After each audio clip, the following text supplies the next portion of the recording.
Welcome to everyone who's joining us. This is the beginning of our now 7 Foundation online events for 2025. We're really grateful that you've joined us this afternoon, and we're really delighted to have Smita with us to do a presentation on presentations, which is making her nervous because she feels that you're going to judge her on presentations as a result. But last year, Smita very kindly did a long presentation for our level 3 students in the 7 Foundation workshop in Arles on the issue of how to prepare for public speaking and public presentation, because we think that really is one of the key things that photographers, storytellers, photojournalists need to learn and also need to improve, whether you're pitching to editors, speaking to possible funders, opening an exhibition, or whatever. To get your points across in a succinct, impactful, and relatively short way is becoming, I think, increasingly important. So having done that for us in the workshop last year, we asked Smita to come back to kick off this year's online events and do a version of that presentation, looking at her experience of how she came to think about doing presentations and working on those presentations. So Smita, it's fantastic to have you with us again, and we really appreciate you sticking your neck out there.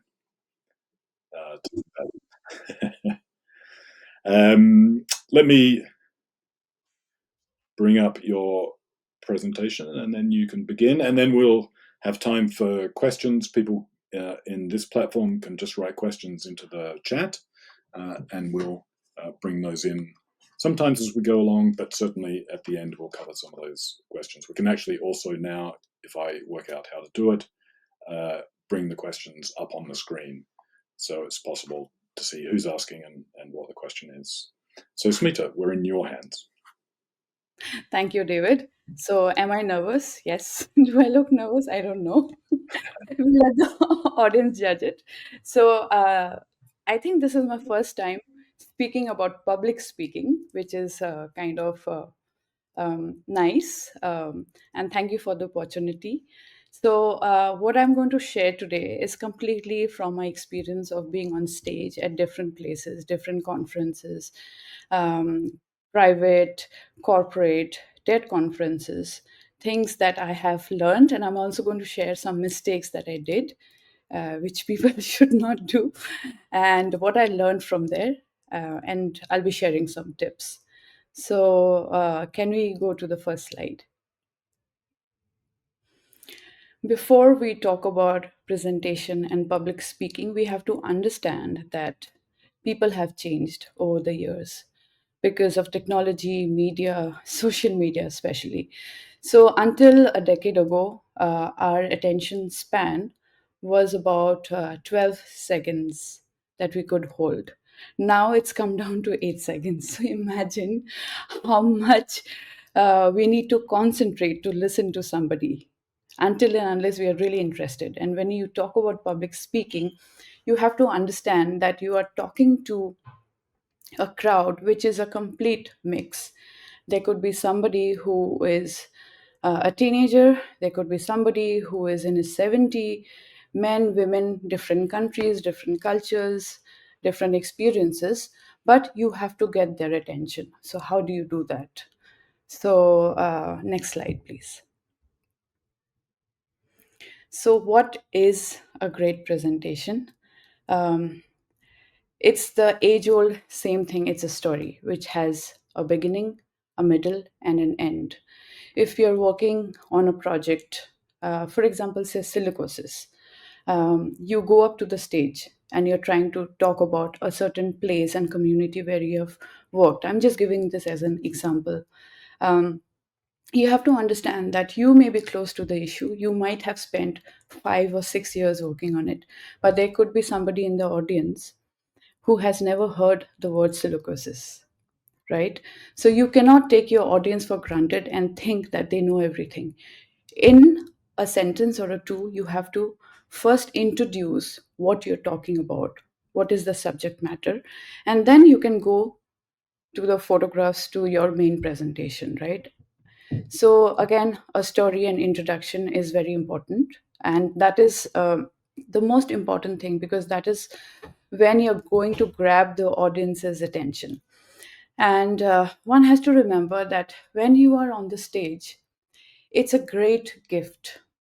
Imagine walking on a stage where the spotlights are on you and you have 5,000 people looking at you, right? It's a great privilege. So you have to make utmost advantage of that stage. You have to give it that respect. So obviously you have to prepare, and to prepare you have to rely on storytelling, because that's the best way to grab people's attention, and that's why we are visual storytellers, we are photographers, right? Now, the ability to engage and generate enthusiasm. Yet you can talk about poverty, you can talk about pollution, you can talk about different aspects, different topics, subjects, but you have to make it interesting. You have to grab people's attention, and just grabbing attention is not enough, because I spoke about attention span. You have to keep them hooked. So, how do you keep them hooked? That is also important. Now, what drives the audience to think? You're giving small food for thoughts to people. You're giving them ideas. So that is also important.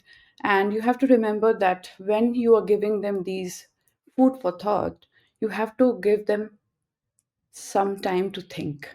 You cannot rush through a presentation, right? Silence, pauses, all those things are important. Little bit, not too much.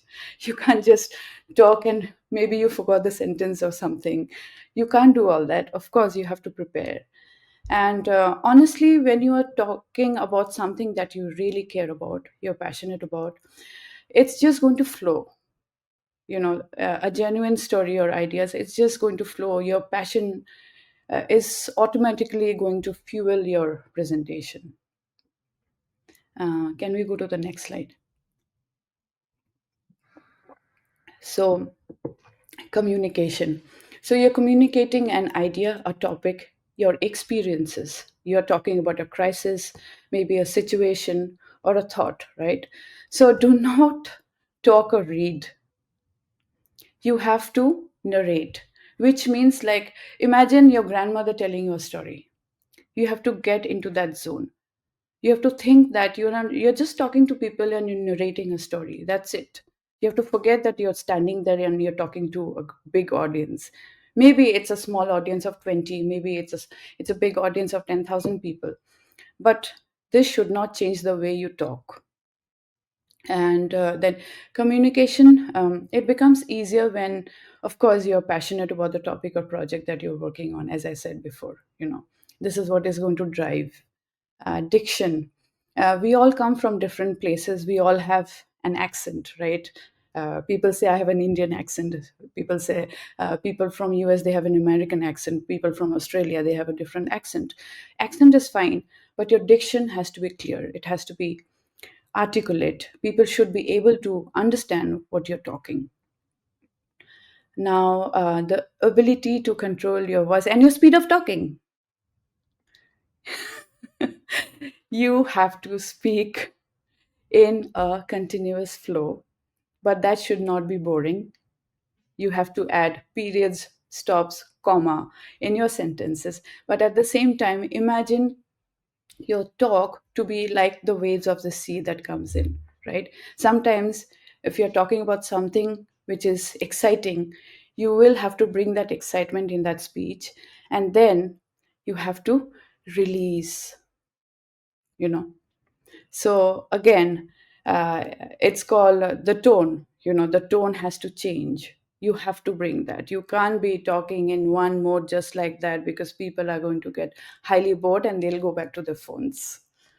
um, and adjusting your speech patterns based on the audience.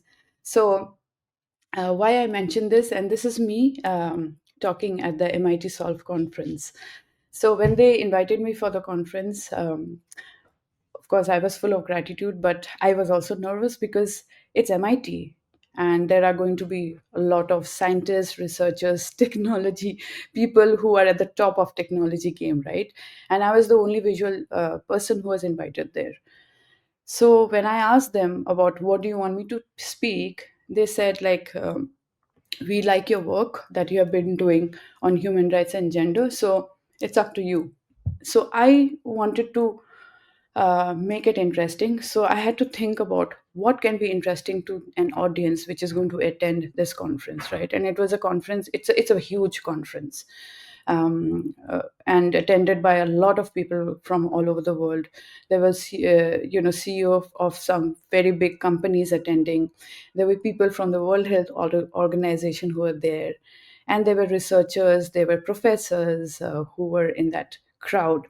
So, my topic that I chose was about how visual storytelling can help to understand the problems, the issues of the world, and how we can solve them. Because this conference was around solve. That is why it's called MIT Solve. And most of the people who were speakers at the conference, they were, building technology to solve something.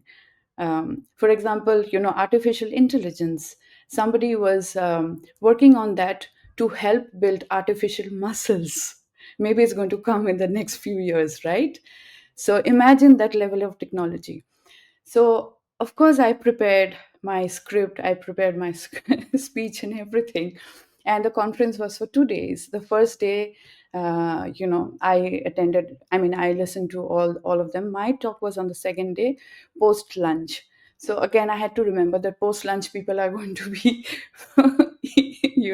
they'll be eating and they'll be already tired from all the listening. So, I had to make it very interesting. And I also, when I attended all the talks, I saw that they all were talking about technology. They all were talking about fantastic, phenomenal things that they are working on. They were working on Rwanda, they were working on different places, they were working on uh, solar power. They're working on a lot of things, innovations which are going to come out in the next 5 years or 10 years, right? And I changed a little bit of my talk on the stage at the end, because I felt that it was important for me to include that. And what I told them is that I saw fabulous talks today. I'm inspired by it, and you all are making beautiful, incredible work and technology to help solve various problems. But if you're building these technology for the people, you have to first understand their problems. You have to first understand whether they're going to accept it, whether there are any kind of cultural angles because of which they cannot accept the technology. You have to understand any kind of gender you know uh, issues if there are there. So you can only solve problems when you understand them, and for that it is important to talk to the community. And for that, storytelling is important. So somewhere down the line, I was able to blend in my work and talk about their work and the importance of both. So that is another way of engaging people. Next slide, please. So, presentation style, we all have different styles. There is no good or bad style. It is our style, right? Everybody talks in a certain way. Everybody has a certain body language, and it's good. It has to be different. Otherwise, we all would be robots. So, but you have to, all the best talks, you have to understand that most of the tedious, technical, boring topics, they can be interesting when you present it the right way. And if you remember the first slide that I showed, there was this person called Hans Rosling. He is an educator, a medical doctor who has worked a lot on poverty, on health, over decades. And I love his presentations because he talks about most important but maybe not so exciting things. But the way he presents is amazing. I just love his talks. And there is a talk, if you will find it in YouTube. It's on statistics and how the world is changing. And he talks about 200 countries over a period of 200 years, how these countries have changed in 200 years in 4 minutes. Can you believe it? In 4 minutes. You have to watch that presentation. It's amazing. Next slide, please. So here is the most important thing about us. Photographs and edit. And what I'm sharing this is completely from my experiences. Your images are important, of course, but concentrate more on storytelling, as I said before, rather than the edit of the images. As photographers, we get so hooked on to our work. Of course, those are our babies, right? And we spend hours editing. Uh, and that is important. Editing is very important. And Sarah Lynn is watching this video, and I go to her with a lot of my edits and help. But when you are presenting on stage, you have to understand that until and unless it's a Nat Geo seminar where everything is about photography, it's something specific about photography. But if you're talking to a general audience, you have to focus more on the storytelling rather than the photographs. The photographs should not drive your photo storytelling. You know, that's what I mean.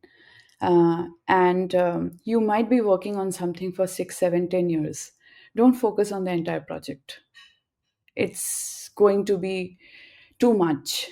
So focus on one aspect, one single aspect, and make it really interesting. Maybe on one theme idea, or maybe an extract from that project. If you try to bring too many things, it's going to confuse the audience. You're giving them too many things to eat, so their stomach is going to get upset. So see, I'm injecting humor in my speech, right? So when you give a presentation to public, you have to inject some humor in it because people need that. So, when showing an image, please avoid explaining the technicalities of the photograph. Sometimes we get hooked on to say uh, something about it until and unless it's super important. If it's really important to that specific topic or that specific image, then it is important. But otherwise, I would say don't.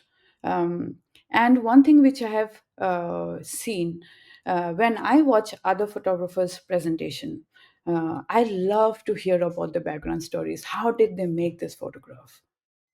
How did that happen? The process. It's so interesting. Or any kind of background stories, like waking up at 3 o'clock and then traveling for 4 hours to reach somewhere at 6 in the morning to get something. And then you see that the doors were closed. So, what did you do? Anything like that, something which is important. And you can also talk about, you don't always have to share success stories. It's all right to talk about failures because we are not heroes. It's important to discuss all those failures also because it's important for people to understand that you're a human and you're doing this hard work, I think. um, and going back to editing, edit according to the specific angle of your talk, or the specific topic of the conference, or that entire, because there will be perhaps other speakers, and maybe it is something on climate change but something specific to climate change. So you have to edit according to that. And again, you might love some of the best photographs, but as we say in editing, kill your babies. If it's not relevant to the storytelling, you have to take it out. It's okay, it's all right. You can do without it. And please don't show too many photos. I know we want to show a lot. We 40, 50 images, that's just too much. Don't show so many photographs. Less is more. Again, it's true for presentations. Next slide, David. And you are not alone. I know giving a public talk, going up on stage, can give you a lot of anxiety. You can feel the nerves. Your hands can get cold, your voice may tremble, you feel so nervous that your throat can feel parched. Your breathing, you can literally hear your heartbeat, so loud that you feel you're going to collapse on the stage before you enter. You might have to go to the toilet several times, right? You might not sleep a week before. Every morning when you wake up, you feel that there's something in your stomach, you're not feeling well.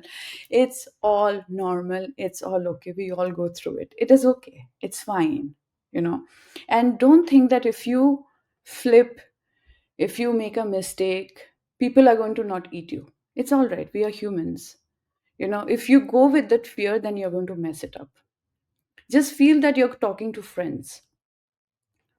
So if you go with that energy, your confidence, see, I just messed up. I said conference. It's okay to mess up. It's fine.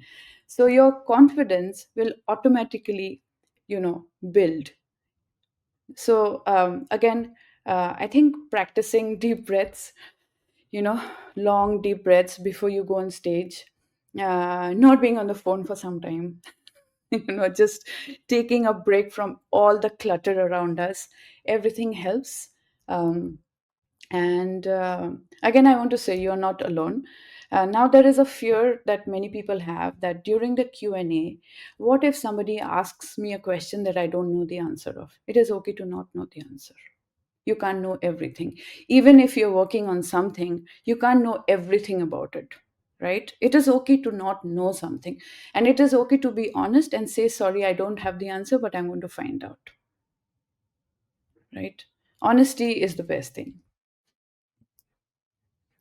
So I think this is the last slide, David. I'm not sure. See, can we go to the next? I think this is it. Yeah, that's it.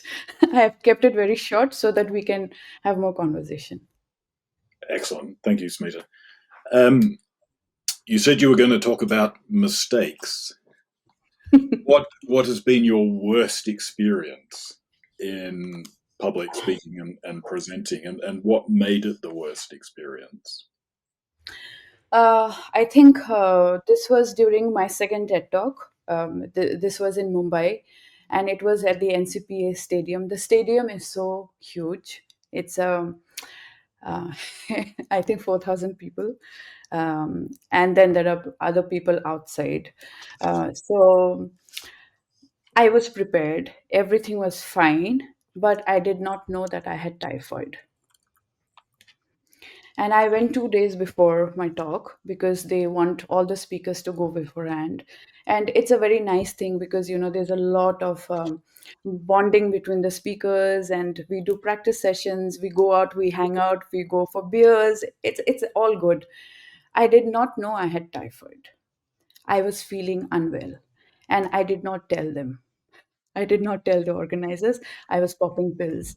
And the day I had my talk, I had 104 fever. Wow. So I popped pills. I felt okay. I had a lot of orange juice. And I went on stage.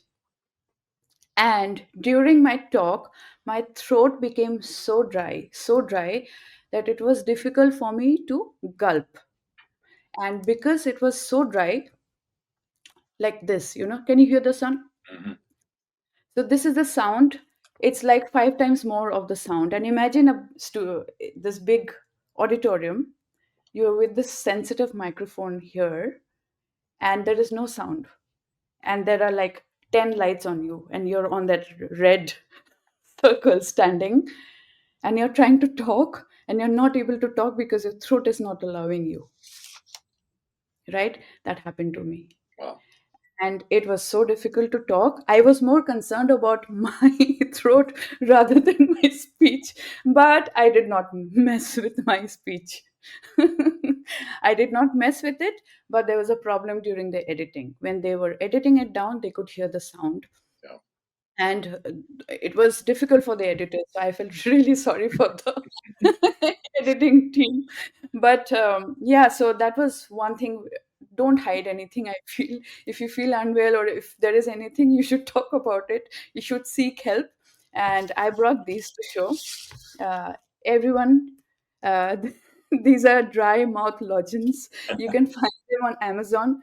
Please have it before you talk, because this is a common problem. When you go, you're going to sweat, there are going to be lights on you, you're going to feel hot.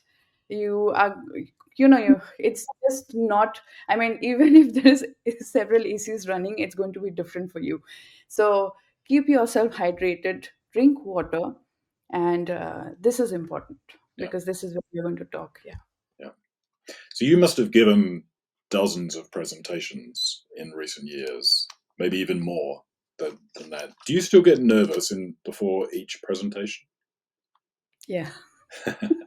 And given that you've got all that experience and done major ones, why do you still get nervous? I mean, it's not that, we as photographers, we are very close to your work, we know what we are talking about, but at the same time, um, I don't know, I mean, it's just the first 2 3 minutes that I feel nervous, just the beginning first 2 3 minutes, you know and then automatically the moment I start talking, things flow. Yeah, So, and I think it's because I'm more conscious that I'm giving a presentation. I'm giving a presentation. The more you think about it, the more conscious you become, the more nervous you feel.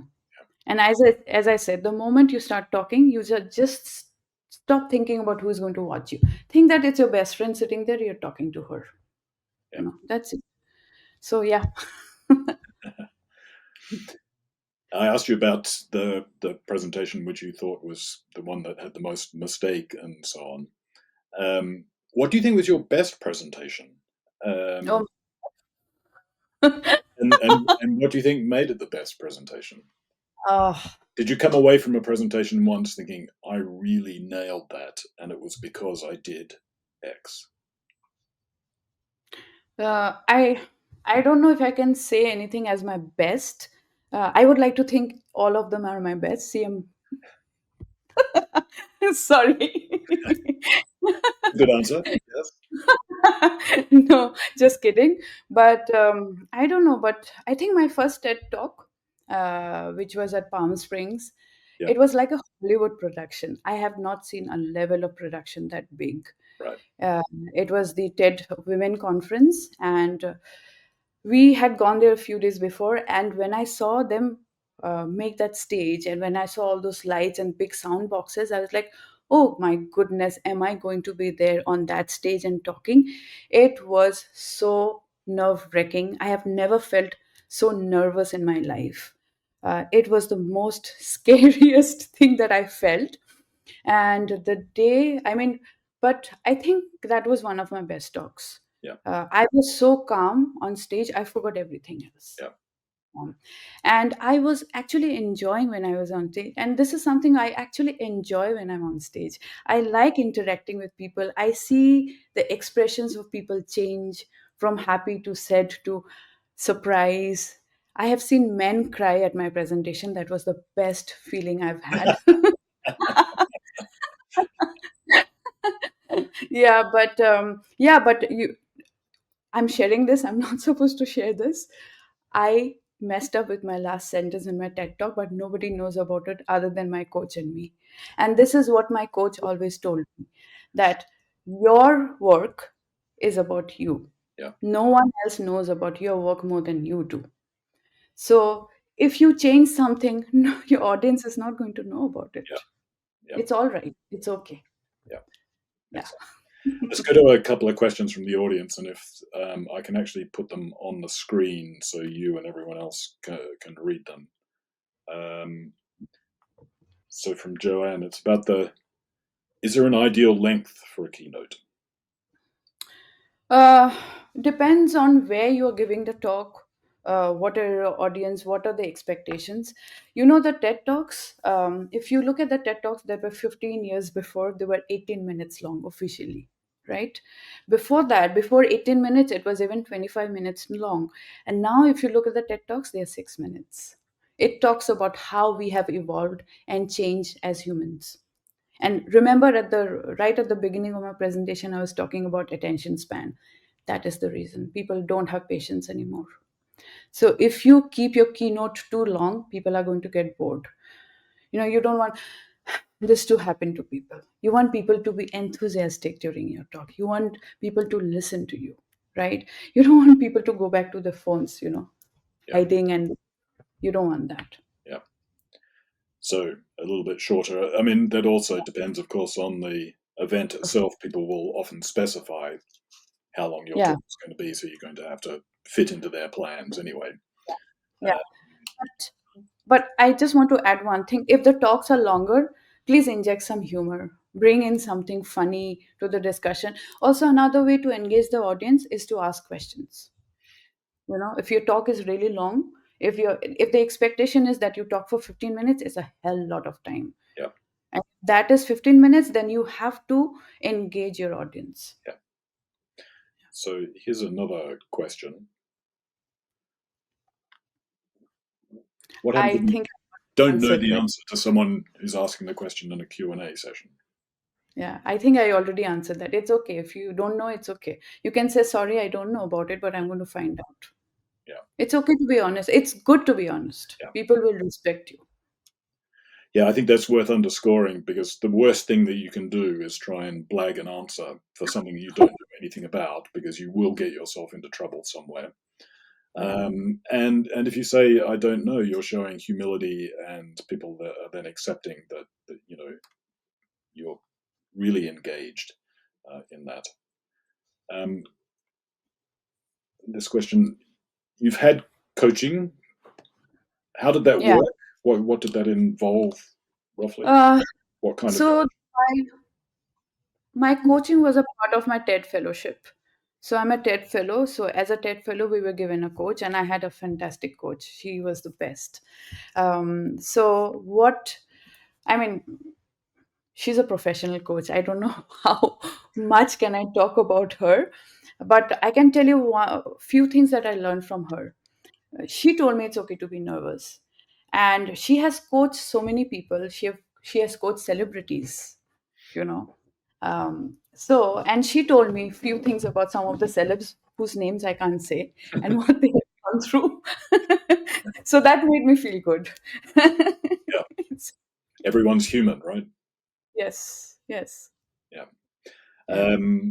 For those who can't be TED Fellows, are you aware of other kinds of coaching that people could get, or other kinds of help that people could get with presentations? I'm not sure about specific to photography. If there are photography specific coaching available in our industry, I'm not sure of that. Right. But if you're talking about general speech coaching, I think there are some professional, but I don't know how effective they are. Actually, honestly, I don't know. I just know about the fellowship that I got and what I learned from there. And other things that I learned was all from me giving talks, Yeah. things that I learned, yeah, along the way. Yeah. One of the things that you emphasized at the beginning was, A, having a story, and B, then narrating a story. And that kind of suggests sort of a conversational style, and you talked about tone of voice and so on. But do you script your presentations beforehand? And do you see that script when you're making a presentation? Very important question, David. So, again, it depends on what I'm presenting, where I'm presenting. For example, I gave a big presentation to a global corporate who makes, I can't take the name, but they make apparels and they're huge. And I was giving a talk to their 5,000 odd employees. Um, so I had to, prepare for that because again, they had people from different continents who were attending it. And so what I do, what works for me is that, I studied filmmaking at some point during my bachelor's, and there we were taught to do storyboarding. And that storyboarding is what I use in my talk. Right. So, yeah, so basically, storyboarding is like, you have a small box of the visual, and then you have a text box, Yeah. uh, which is where what is it that you're going to talk, and then you have notes, something if there is anything that you want to write. Yeah. So that's how I prepare my first of all I prepare my entire talk in a Word doc. Then I go over it. I cut it down. It has to be very small. And one thing which I want to suggest is that writing and speaking are two different things. Yes. You can write very well, the language can be really beautiful, but that might not work while you're talking. Yeah. So the language which you use when you talk has to be very simple. You cannot use too many big words. It can jar. You might, there can be a slip of tongue, and it just makes things complicated. So just make it simple. And the storyboard helps me. And one trick which works for me is that once I have finalized my script, it can be 3 pages because I already have the visuals. And then the next thing, when you have the visuals in a block, the next visual, maybe you're not showing anything. So again, you have a clipper. Remember, when you're stage, you have a clipper and you change your sometimes you have to the reason why I say don't use too many photographs is because in some presentations I've used a little more photographs, and while talking, because I was so engrossed in my talk and I was talking, looking at the audience, and I was engaging with them, I forgot to press the button. So it stayed. It stayed on that photograph. And then I went to the next topic or the next Yeah. paragraph where I was introducing something else. And when I clicked back, I said, "Oh my goodness, this is a from the previous thing." So quickly, I went through that. So these kind of mistakes happen. So Yeah. that's why I don't have too many photos, and visual and text have to be together in a script. If you want to keep, if like us, we are visual people, right? So if you have it in front of you, and if you look at it, you'll know that this is what I'm going to talk, and this is what the photograph is going to show on the screen. Yeah. Got a few questions, but I'll just bring in this point from Sarah. She mentions a name. Deborah Benson has worked with Nat Geo You, for Sarah. years as a speaking coach. So if people in the audience are interested, they could check out that particular website for that. And I'll come to this question from Cyrus. You answered part of that, the first part really, in terms of storyboard and so on, the process for structuring and organizing. But I think Cyrus is also asking about narrative structure. You have beginning, middle, and end as a classic narrative arc. Are there other narrative structures that you've used in presentations, or other storytelling timelines that you've used in presentations? Yeah. I mean, in one or two presentations where I walked in, I started straight with one story, and a shocking story, Right. because I knew that I had very difficult audience. It's a very mixed crowd, and I had to grab that attention. Yeah. So it was like shocking. I go to the stage, and instead of hi, and it was straight to the point. I went to the story, and people were like, "What the hell did she say?" Yeah. And then I introduced, "Hi, I'm a photographer, and what you saw is a part of my project XXX, and this is what I've been working on X number of years." So there are different ways to present, yeah, but I can't emphasize the importance of the beginning. It's the most important thing. Yeah. And the conclusion, because you're leaving them food for thought. Yeah. It's like you're giving them a small gift in the end. Yeah. Excellent. Which kind of leads to this question: what comes first, photo or story? Do you think in a presentation? In that example you gave, you bowled in with a story, right? Mhm. Mhm. Did, It again, there's no hard and fast rule. It all depends on what you want to say, how you want to start your presentation. You want to start with a photograph and then talk about it, or you just start with a story and then you show the photograph. It all depends on what you want to say. yeah. There's no rule to it. Yeah. Um, Question about practical matters. Any tips for reaching out to a location or venue if you want to give a presentation? Have you ever done that? Have you ever approached someone and said, "Hey, I've got this story. I think it works for you," or are you just responding to invitations? No, I just respond to Yeah, invitations. But if people are interested, there are a lot of these. I mean, there are things that are available, right? There are conferences where you can attend. You can also apply to be a speaker. I mean, I see quite a bit, yeah, online. You can search about it. Yeah. yeah. Um, yeah, I want to bring in a question that Sarah asked earlier. Here we are.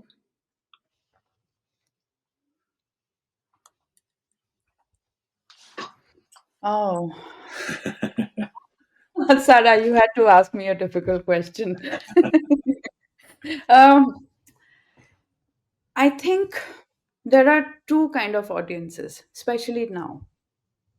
We have expensive magazines. We have news websites where you have to buy, subscription. So we as photographers, we want our stories, we want our work to reach the maximum, to have the maximum impact. We want people to see our work. We want people to resonate and understand our work, right? But you cannot have everyone see your work because there are so many things now, right? um, I mean, some of the websites you can't even go into the story. You see one paragraph and then, are you a subscriber, blah blah blah, and then someone has to gift you that article, or you have to go do some hacking through some IT genius to be able to read that, right? So uh, yes, I think public speaking has brought more attention to my work at this stage, I feel. And because i I don't know, I mean, other than stage speaking, there are, like, for example, now, David, you're recording this, right? And Yes. it's going to be, people are going to watch this, people are going to share the link, right? Yeah. So I think it doesn't stop there, it keeps on rolling, right? Yeah. um, and I don't know, I just feel when you talk about something, it has more impact than when your work is seen by people on their tablets or on their mobile phones. This is what I feel. Yeah. It resonates more. Yeah. That's true. So this question is about a problem you might have while presenting, losing your train of thought. Yes. Has it happened to you? Yeah, it has happened. But and no one understood that it happened. Listen, it's okay to make mistakes. We all do. You will mess it up. I can't use the other word. I wish I could. But what you what you should be doing is that do not let anyone understand that you messed it up. Somewhere down the line, get back to the train, jump into the car, and keep going with your steering. Yeah. Yeah. Yeah. It just makes you seem human, I think, if that's the Mhm. case. Otherwise, you just look like someone who's going to read a script and be absolutely perfect and not look open to engaging. So, yeah, Yeah. we've all done that example of what you said before, where you get stuck on one image or one slide and you start talking, and then it's like, oh, I didn't go to the next one, and then you're a bit out. That happens. Yeah. Most Yeah. teachers Yeah. have done that, I think. Yeah. Yeah. All right. Sort of coming towards the end of our time. We've got time for a couple more questions if people want to type those. Um, if you were to give one takeaway, Smita, your absolute gold nugget takeaway that you think is the most important thing in preparing or delivering a presentation, what would that be for people? Uh, Takeaway. I don't know. I've not thought of it. Um, but I think one thing is gratitude. Imagine a stage which has been given to you. Imagine the number of lights on you. Imagine there is an audience who are just there to just listen to you. Imagine the pressure. Imagine the kind of respect that you have within that 10 minutes. You have to make the most of it. Yeah, It's a blessing. I love to be that in that situation. It's a blessing. So make the most of it. yeah, And no one knows your work more than you do. yeah, No one. yeah. That's absolutely true. Here's a final question. Um, oppose with some of the technicalities, kind of shifting from public speaking to actually presenting in other forms, approaching editors. Now, of course, we have a whole series talking to photo editors who give advice about how to approach them, and I'll come to what I think is the conclusion that they might reach. But in terms of, we've been talking about you going on stage and talking, but presentation is also making an approach with a document, but then also the first conversation you might have with someone. So what would you say to this question about approaching the editor? So we call it the elevator pitch, right? We are talking to an editor about something that is completely new and you're introducing it. Keep it for 5 minutes. Elevator pitch should not be more than 5 minutes. Editors are very busy people, right? They have so much to do, there's so much going on. So the elevator pitch can be 5 minutes, and then if you have a body of work to show, then maybe 15 to 20 photos is more than enough. Yeah. And it has to be a superly well done edit, tight edit, cohesive. It can't be an edit which you're showing to the public, because a public presentation edit and what you're showing to an editor has to be different. Yeah. Yeah, I think that's absolutely right. And I think if we were drawing a conclusion from our various photo editor talks, it would be definitely use a PDF with a small, tight edit of photographs and the story. Never send editors a link where they have to go somewhere, download something. Do not make work for people. Present it directly to them. So you're confirming that. But I think that's been the most consistent advice for editors. Well, that's great. We really appreciate your time and your insights, Smita. I'm going to embarrass you by putting up Maggie's comments to conclude with, because I agree entirely. Oh my God. Maggie. You are a bright ray of sunshine. We've enjoyed having you talk to our students. Last year, we've done a session with you on your We Cry in Silence book, which I urge everyone to go and have a look at that project. Because I think Maggie's right. It's about the issues, about the people, and the photographs are a tool for that particular story. And I think you're a fantastic example of that. So thank you very much for coming along today to do this. Thank you to everyone in the audience for questions. Thank you for the questions. Exactly. You survived the questions, so that was all good. Look, my ears are hot.